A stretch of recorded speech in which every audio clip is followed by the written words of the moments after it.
So it's 1831. There's this guy, Phức, he works for the Nguyen dynasty. And a bunch of Chinese guys get blown off course. They end up at the Nguyen dynasty court. And the emperor's like, dude, Phức, man, take these guys back to China. Get them out of here. So Phück's like, I'm on it. I'll do it. So he heads off. And so the important thing we got to know is, like, in those days, people like Phức, they saw themselves in a certain way, okay? Chinese viewed the world divided into two groups. You had the Hua, or what we could call the efflorescence, or what we today call Chinese. And then everyone else was E in Chinese or Z in Vietnamese, barbarians, okay? People like Phức, he's like, I'm totally Hua, man. I'm totally Hua, man. I'm totally Hua, man. I am totally Hua, man. I am totally civilized. I'm just like you guys, all right? I'm just like you guys, all right? But the Chinese didn't look at him that way, and that particularly hurt this guy because his ancestors actually came from China. But rather than collaborating with the invading Qing dynasty, they left town, headed down to Vietnam, and then they kind of lived there for generations. And eventually in the 19th century, Phück's like working for the Nguyen dynasty, takes these Chinese back to Fujian, gets into town, is tired, wants to take a rest, walks up there to the guest house, and there's a sign over the guest house. And there's a sign over the guest house.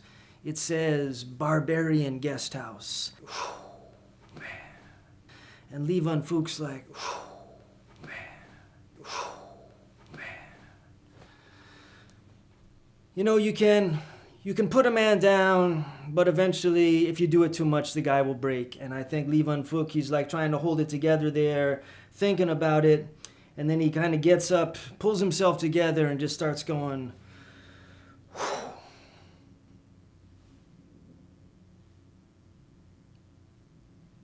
You talking to me?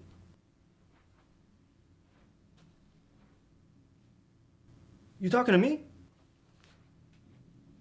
I don't see anyone else around here. Who the you talking to? And then he starts to teach him a lesson. He's like, look, we're going to be talking about barbarians and efflorescence. Let me tell you something about efflorescence. Our country is ruled by laws. Where do those laws come from? They come from the 2 emperors and the 3 kings. We're talking Yu, Shun. No way, man. No way, man. We're talking Yao. We're talking Shun. We're talking Yu. We're talking Tang. We're talking Zhou Wenwang. That is the big boy Zhou Wenwang. That's where the laws came from. That's what we're ruled by. What do we teach people? We teach people the 6 classics, the 4 books. That's Confucius. That's Manchus. You got your Manchus going, brothers? Let me see you got some Manchus. You ain't got no Manchus. I know it. And it's Jushi and Chengyi. Neo-Confucianism, baby. Neo-Confucianism, baby. That's what we're teaching people, all right? Poetry. What kind of poetry we got in our country? We got Li Bai and Du Fu. You don't want me to have to step over there and put your Du Fu in your Li Bai, but I can do that because we've got it and we're practicing it and we know that stuff. Calligraphy, that means beautiful writing. Unlike the crap you put up above that guest house, calligraphy follows a style, and the style we follow is that of Wang Xizhi. You heard of Wang Xizhi? You heard of Wang Xizhi? You heard of Wang Xizhi? Have you ever heard of Wang Xizhi? You didn't write that crap like Wang Xizhi. We know Wang Xizhi, all right?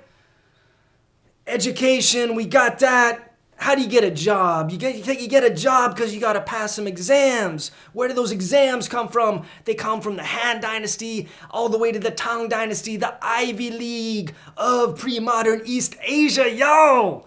Not this Qing Dynasty cheapo crap you teaching people today, all right? And when they pass those exams, what happens to them? They get some clothes. They get dressed up in the robes of the Song Dynasty and the Ming. Not this crap you guys are putting them in there, this damn Manchu, Walmart, cheapo stuff. We got the real digs, because we do the real test, because we become the real scholars. You got that? So when you look at all that stuff, you got to start asking yourself, what is efflorescent? Because if that ain't efflorescent, I don't know what the hell it is. Phúc, over and out.